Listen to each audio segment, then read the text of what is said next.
કેટલા સાલના? कुछ बोलना है आपको? हाँ के आपका बच्चा है कितने, क्या नाम है आपका? नाम तो क्या शारदा। अच्छा, तो कितने साल का हुआ है बच्चा? साल ना। हाँ, इसको दौड़ ना साल ना। 1.5 साल का, हाँ। તો इसको अच्छा પોષણ પોષણ મિલતા હે?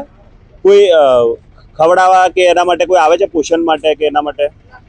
ના હા, કોઈ નહીં આવતું. પેલો જે એમ્બ્યુલન્સ આવે છે રથ માટે, આરોગ્ય માટે, તમારે બધાને ચેકઅપ બેકઅપ કરે છે? ગવર્મેન્ટનો એક રથ આવે છે કે ભાઈ જે શ્રમની જે મજૂરી કરતું હોય તો આના પોષણ પોષણનું કંઈ કીધું ખરા? નહીં? ના. અચ્છા, ના નહીં.